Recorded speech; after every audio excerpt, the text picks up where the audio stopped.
Suitable طریقہ ہے نظام کی تبدیلی کا. یہ طریقہ نہیں ہے کہ آپ اٹھے اور دھڑم دھڑم کر کے آپ نے اتنے بندے وہاں مار دیے, اتنے بندے وہاں مار دیے. اس سے کچھ بھی حاصل ہونے والا نہیں ہے, اور اگر حاصل ہوا تو آپ کو نہیں ہوگا, ان طاقتوں کو ہوگا جو آپ کو فیور کر رہی ہیں. سمجھ میں آ رہی ہے بات کہ نہیں آ رہی ہے؟ ان طاقتوں کو فائدہ ہوگا اس سے. اور ویسے بھی میں بار بار کہہ رہا ہوں, پاکستان میں حالات خراب ہوئے نا, مجھے اور آپ کو کوئی پڑوسی ملک ٹھکانہ نہیں دے گا. ہم نے ٹھکانہ دیا, وہ نہیں دیں گے ہمیں. لوگ کہتے ہیں ڈالر لے کے ٹھکانہ دیا تھا, تو آپ بھی تو ڈالر لے کے ہی ہمیں بھگا رہے ہو وہاں سے. اور ہم نے کتنے افغانی یہاں پہ جو ہمارے بھائی ہیں, کیا ڈالر لے کے ہم نے ان کو یہاں ٹھکانہ دیا ہے؟ کس نے ڈالر لیے بھائی؟ آج بھی گھوم رہے ہیں, اور ہمیں خوشی ہے. زیرو سے کروڑ پتی بن گئے, ان کی جائیدادیں ہیں, پراپرٹیاں ہیں. 100 دفعہ ہمیں خوشی ہوتی ہے اس سے. مسلمان ہیں. ضیاء الحق کی تقریر آپ سنے جا کے, جب یہ افغان جہاد شروع ہوا تھا, اس نے کہا تھا, اس کے الفاظ مجھے پورے الفاظ یاد نہیں, اس نے کہا تھا افغانوں کے لیے ہمارا ملک کھلا ہوا ہے, آئے یہاں پہ دھڑا دھڑ آئے. آپ نے اس سارے احسانات کو 2 منٹ میں دھجیاں اڑا دی کہ تم نے تو ڈالر کے لیے کیا تھا. تو ہمیں کوئی بھی نہیں رکھے گا. اور معلومات جب تک اوتھینٹک معلومات نہ ہو نا, تبصرہ مت کیا کرو. اوتھینٹک معلومات یہی ہیں کہ تمہیں کوئی بھی نہیں رکھے گا. صحیح ہے, اس ذہن میں رکھنا. نہ پڑوسی رکھیں گے, چاہے وہ اسلامی حکومت ہے, ہم سے اچھے ہوں گے, 100 دفعہ اچھے ہوں گے. ان کی بڑی قربانیاں ہیں, 100 دفعہ قربانیاں ہیں. ان کے شہیدوں کے خون سے خوشبوئیں آئی ہیں, 100 دفعہ آئی ہیں. لیکن مجھے اور آپ کو نہیں رکھے گا کوئی بھی, یہ ذہن میں رکھنا. اور صرف یہ نہیں کہ رکھیں گے نہیں, لتر مار کے باہر نکالیں گے. لتر مار کے بولیں گے دفع ہو یہاں سے. عزت سے بھی نہیں نکالیں گے, لتر مار مار کے نکالیں گے. ویسے ہی ملاقات کے سلسلے میں چلے گئے تو ٹھیک ہے, رہنے کے لیے گئے, لتر مار کے نکالیں گے. لتر مار کے. یقین نہیں آتا, جاؤ, چلے جاؤ. سمجھتے ہو؟ باقی ان کی قربانیوں کا کوئی انکار نہیں ہے. جو اسلام نافذ کیا اس کا کوئی انکار نہیں ہے, 100 دفعہ. اور سب ہمارے بھائی ہیں بھائی, کسی سے نفرت پھیلانا مقصد نہیں ہے.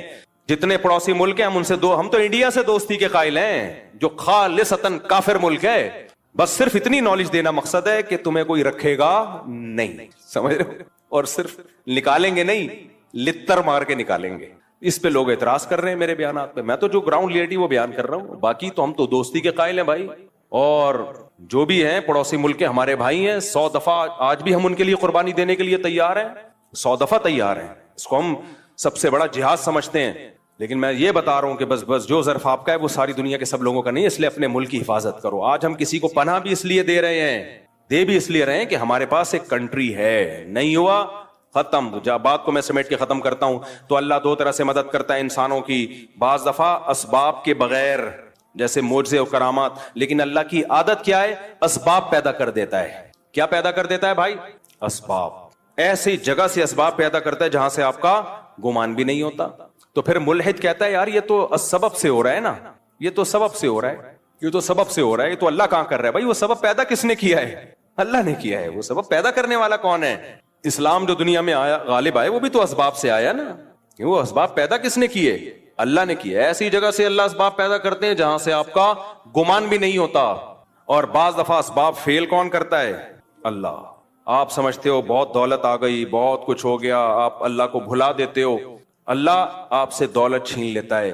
چھینتا کیسے ہے؟ سبب پیدا کر دیتا. کوئی ایسی بیماری لگا دی, ساری دولت اس بیماری میں خرچ, جائیدادیں تقسیم ہونا, جائیدادیں بکنا شروع. ایسے لوگ ہم نے دیکھے ہیں, ایک بیماری ہوئی, علاج میں زیرو ہو گئے بالکل. کروڑوں کروڑوں روپے جو انہوں نے کمائے تھے ختم, بھیک مانگنے پہ آ گئے. حضرت حکیم اختر صاحب رحمہ اللہ تعالیٰ ایک واقعہ بیان کیا کرتے تھے. ابھی بھی ان کا بیان انٹرنیٹ پہ پڑا ہوا ہے کہ گلشن اقبال میں ایک سیٹ صاحب رہا کرتے تھے, ہر وقت مولویوں کی برائی, مولوی ایسے, مولوی ایسے. کچھ لوگوں کو پتہ نہیں, کوئی اللہ وافر میں کوئی بچپن میں کچھ الٹے سیدھے واقعات شاید ہو جاتے ہیں ان کے ساتھ, کسی 2 نمبر مولوی کے, تو وہ ہر مولوی کو برا سمجھتے ہیں. بھائی ہر مولوی برا نہیں ہوتا یار. تو ان کو ٹھڑک ہو جاتی ہے, کوئی مولوی ایسے, مولوی ایسے, مولوی ایسے. ایک صاحب مجھے ملتا ہی مولوی ایسے, مولوی ایسے, مولوی ایسے, مولوی 2 نمبر. میں نے کہا کیا ہو گیا بھائی؟ پھر انہیں واقعہ سنایا کہ بچپن میں جو ان کے ساتھ ہوا تھا, کوئی قاری صاحب سے کچھ غلط ہو گیا. تو میں نے کہا یار ایک نے غلط کر لیا آپ کے ساتھ, جو 100% اس قاری کو چھتر لگاؤ سالے کو. لیکن یہ تھوڑی کہ سارے قاری ایسے یار, سارے مولوی ایسے. ایک ونس اپون اے ٹائم آپ کے ساتھ ہو گیا, اور آپ کو بھی تو چاہیے تھا نا کہ تھوڑا سا اتنا. اس کی تو 100% غلطی ہے, لیکن آپ نے جو اندھا اعتماد کیا, وہ کہہ رہے میں تو بزرگ سمجھ کے گیا تھا اس کے پاس. تو بزرگ بھی بعض بڑے ڈینجرس قسم کے ہوتے ہیں. 2 قسمیں تو بزرگوں کی ہیں نا, 2 نمبر اور 1 نمبر. تو بعض دفعہ ایسا ہو جاتا ہے جس کی وجہ سے پھر آدمی کہتا ہے. تو وہ حکیم اختر صاحب نے فرمایا کہ وہ ہر وقت مولوی ایسے, عالم ایسے, بزرگ ایسے, نہ نماز, نہ روزہ, نہ زکات. اس کو معدے کا کینسر ہو گیا. कैंसर जब हुआ है तो हालत खराब, डॉक्टर ने कह दिया इतने दिन के मेहमान हो, अब दुबला होना शुरू हो गया, हड्डियां वड्डियां जो बेचारे कैंसरों के, तो उसको अल्लाह ने तौबा की तौफीक दे दी। उसको अंदाजा हो गया जो मेरी जो दबदबाहट और रोब और सारे डॉक्टर, आज साइंस अपनी तरक्की की इंतहा को पहुंची हुई है, 1 करोड़पति आदमी को जिंदगी नहीं दे सकती। जवान भी था, उसको अंदाजा हो गया भाई ये सब मादी असबाब की 2 टके की हैसियत नहीं है, मौत अपनी आंखों से नजर आ रही। हकीम अख्तर साहब ने फरमाया कि उसने सारे उलमा को बुलाया, सबसे माफिया मांगी, भाई मुझसे गलती हुई है, तौबा की और दुनिया से चला गया। ये पुराने जमाने के मुल्हिद थे, जब लित्तर पढ़ते थे तो अल्लाह याद आ जाता था। आज के मुल्हिद इतना ढीठ है ना, सुबह शाम अजाब अपनी आंखों से देखे, पिसे अबू जहल की तरह।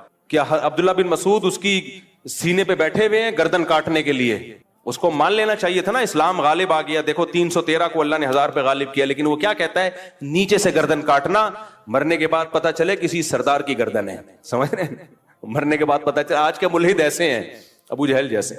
जब एक शरई हुक्म लोगों को बयान किया जाता है कि बगावत के लिए या जिहाद के लिए जरूरी है कि आपके पास प्रॉपर तैयारी हो, दुश्मन से लड़ने की ताकत हो, इस ताकत के बगैर आपको ना जंग करने की इजाजत है ना मुसल्ला बगावत की इजाजत है। जब तक आपके पास पावर नहीं है, सामने टैंक है आपके पास, उसके मुकाबले में ना टैंक है ना जहाज है, कुछ भी नहीं है, तो आप कैसे बगावत करोगे? लोग कहते हैं बदर में कैसे हो गया, 313 ने 1000 से मुकाबला किया और खालिद इब्ने वलीद ने 60 से 60,000 का हिसार तोड़ा। भाई बदर में 313 का जो 1000 से मुकाबला था वो नबी के इरादे से नहीं था, वो तो किसी और इरादे से निकले थे। तो मुशरिकीन ने अचानक 1000 का लश्कर लेके आ गए, तो वो तो इसके अलावा कोई रास्ता ही नहीं था। तभी फिर मदद अल्लाह की तरफ से नाजिल हुई है। तो वो मोजज़ा था कि 313,000 पे गालिब आ गए। नबी खुद 313 को लेके मक्का पे चढ़ाई के लिए कभी भी नहीं निकले। नबी मक्का पे चढ़ाई के लिए अपने इरादे के साथ उस वक्त गए हैं जब 10,000 का लश्कर तैयार हुआ है, फिर आपने मक्का पे अटैक किया है। समझ में आ रही है बात कि नहीं आ रही है? देखो 13 साल मक्का में आपने जिहाद नहीं किया। कुछ लोग कहते हैं ईमान नहीं बना था, ना ना ना ना, उस वक्त का जो ईमान था वो बाद में उस लेवल का ईमान तो कभी बन ही नहीं सकता, क्योंकि कुरान कह रहे जो हिजरत से पहले ईमान ले आए ना, उनका ईमान सबसे तगड़ा है। बिलाल हबशी का ईमान रजी अल्लाह अन्हु, अबू बकर का ईमान, उमर बिन खत्ताब का ईमान, सैयदना अली का ईमान, सैयदना उस्मान का ईमान, सैयदना अब्दुल्ला बिन मसूद का ईमान। ये वो लोग थे जब इस्लाम इंतहाई कमजोर था, ऐसे पावरफुल ईमान वाले लोग थे ये। उस वक्त मुनाफिक का तस्वुर ही नहीं था, लेकिन आपने जिहाद किया उस 13 साल में। बोलो सबर सबर सबर सबर की तलकीन। इतना जुल्म हुआ है, खब्बाब इब्ने अरत रजी अल्लाह ताला अन्हु नबी के पास आए कि मुझे मेरा मालिक जो है आग के अंगारों पे लिटाता है, और इतने बड़े बड़े खड्डे पड़ गए थे कमर में। या रसूल अल्लाह अला तस्तंसिरु लना, आप अल्लाह से हमारे लिए मदद की दुआ क्यों नहीं करते? तो खब्बाब इब्ने अरत ये भी तो कह सकते थे, या रसूल अल्लाह आप तलवार उठाएं हम जिहाद करते हैं, या नबी कहते तलवार उठाओ हम क्या करते हैं, जिहाद।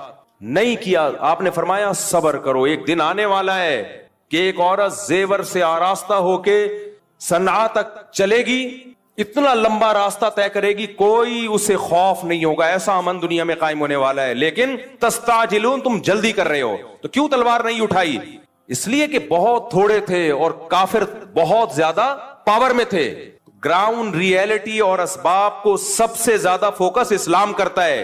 तभी तो मुसलमान दुनिया में मार खा रहे हैं, बैठे हुए फेंक रहे होंगे, बस बातें कर रहे होंगे, किसी भी चीज का कोई सबब इख्तियार नहीं करते, ना सेहत का सबब, बेमौका तवक्कुल। तो नबी ने मक्का में 13 साल सबर किया है, क्योंकि ताकत बोलो नहीं थी, इतने से लोग नहीं लड़ सकते भाई, इतनों से। हजरत बिलाल के सीने पे पत्थर रखे जा रहे हैं, वो पत्थर नहीं हटा सकते, और ऐसी कौम को हुक्म दिया जाए कि तुम इनके खिलाफ क्या करो, लड़ाई शुरू कर दो। वहां इतना कर सकते थे कि जान बचा के मक्का से निकल जाएं। जान बचा के क्या करें, ये निकलना बड़ा मुश्किल था, मक्का वाले निकलने नहीं दे रहे थे। उसके लिए आप सल्लल्लाहु अलैहि वसल्लम ने प्लानिंग की है। जब मुशरिकीन ने आपके कत्ल का फैसला किया तो अल्लाह ने वही की कि अब आप मक्का से निकल जाएं, क्योंकि ये आपको कत्ल करना चाहते हैं। तो उसके लिए भी प्लानिंग की है कि मक्का और मदीना का जो रास्ता था वो इस्तेमाल नहीं किया गया, क्योंकि मुशरिकीन को पता था इसी ट्रैक पे चले होंगे। ना ना ना, अपोजिट वाला रास्ता जो मदीना से दूर कर देता है, उस रास्ते पे आप चलना शुरू हुए। तो आप तो मोजज़ा और करामत, आपके हाथ पे तो मोजज़े जाहिर होते थे। आप कहते भाई चलो निकलो यार। बचाने वाला कौन है? अल्लाह है भाई। जिस अल्लाह ने मूसा को बचा लिया समंदर के 2 टुकड़े करके वो मुझे क्यों नहीं बचाएगा, चलो निकलो। ना ना ना ना ना, फरमाया यहां से नहीं उधर से जाएंगे ताकि किसी को शक ही ना हो, किसी को वहम ही ना हो। तो मोजे और करामत के वाकयात सुन के ना, ये सिर्फ अल्लाह की कुदरत पे ईमान लाना है हमने कि अल्लाह कभी कभार इस तरह भी मदद कर लेता है। करना वही है जो असबाब कह रहे हैं। कितने शुगर के मरीजों को देखा है, रसगुल्ले खा रहे होते हैं, कहते हैं मौत तो एक दिन लिखी हुई है और अल्लाह है बचाने वाला। तो मैं उनसे कहता हूं मौत लिखी हुई है, तेरी बहुत जल्दी लिखी हुई है, क्योंकि अल्लाह को पता था ये शुगर का पेशेंट है, लड्डू के डब्बे खा जाएगा, लिहाजा अगली 1 जनवरी से पहले फरिश्तों को ऑर्डर हुआ होता है कि इसकी लिखी हुई है 31 दिसंबर के 12 बजने से पहले उसको उठा लेना, डेट चेंज नहीं होनी चाहिए। लिखा हुआ तो होता है लेकिन वो लिखा हुआ हमारी हरकतों के हिसाब से ही होता है। समझ में आ रही है बात कि नहीं है? मौत लिखी हुई है लेकिन उसमें हरकतें भी लिखी हुई हैं कि ये इतनी जल्दी मर जाएगा। क्यों? काम सारे मरने वाले करेगा ये, इसलिए क्या हो जाएगा, जल्दी मरेगा। तो मौत का एक दिन यकीनन मुतय्यन है, लेकिन उसके असबाब भी मुतय्यन है। समझते हो कि नहीं समझते हो? तभी मुसलमानों में आप देख लो, मोटा है तो मोटा ही होता चला जा रहा है, फैलता चला जा रहा है। गैर मुस्लिम असबाब को फोकस कर रहे हैं, वो सुबह उठ के वर्जिश भी करते हैं। मैं थाईलैंड में गया तो फजर की नमाज के बाद मैंने देखा फुल मार्केटें खुली हुई हैं, ऐसे जैसे खचाखच रश होता है बाजार में। अभी सूरज निकला है और इतनी मार्केटें फुल। हमारे यहां तसव्वुर है 12 बजे भी मार्केटें नहीं खुली होती। तो ये कौम सेहतमंद रह सकती है? खाए जा रहे हैं। मेरे सिर्फ पराठे वाले बयानात को फोकस किया हुआ है, वर्जिश वाले बयानात को फोकस किया ही नहीं है। तो ना कोई फिजिकल एक्टिविटी है, ना कोई, फिर बीमार होते हैं भाई, अल्लाह, बीमारी भी अल्लाह की तरफ से, सेहत भी अल्लाह की तरफ से। अल्लाह बहुत बड़े हैं, यकीनन अल्लाह बहुत बड़े हैं, इसी वजह से तुझे इन लड्डुओं की वजह से बीमार कर रहे हैं, इसी वजह से कर रहे हैं तुझे। तो आज मोजज़े और करामत बरहक हैं, लेकिन ये बताने के लिए कि मायूस मत होना, बाज दफा सारे असबाब फेल हो जाते हैं। हमने तो असबाब ही इख्तियार करने हैं भाई कामयाबी के लिए, जैसे नबी ने इख्तियार किए। मक्का में जिहाद नहीं किया आपने, फिर गज़वा बदर में भी एक इत्तिफाकी वाकया हो गया, वरना आपका इरादा 1000 के लश्कर से लड़ने का नहीं था। फिर उहुद में भी मुशरिकीन ने पहल की थी, आपने बढ़ के मक्का पे हमला नहीं किया, तो दिफाई पोजीशन में आप लड़े हैं कि दिफा करो अपना, वो तो करना बनता है ना, वो तो करना ही करना था, दिफाई पोजीशन। फिर गज़वा खंदक में चारों तरफ से कबाइल ने मिलकर हमला का इरादा किया, तो भी आपने दिफा पे इक्तिफा किया, बढ़ चढ़ के उन पे हमले नहीं किए। भाई दिफा करो किसी तरीके से, उसमें मशवरे लिए। मशवरे कैसे लिए? सहाबा कराम ने ये जंग पहले कभी देखी नहीं थी कि चारों तरफ से मिलकर कोई हमला कर ले। तो आपने सलमान फारसी को बुलाया कि फारिस में तुमने कभी ऐसी जंग देखी है? उन्होंने कहा हाँ हमने देखी है। क्या करते हो? खंदकें खोदते हैं हम, ताकि दुश्मन अंदर ना आए।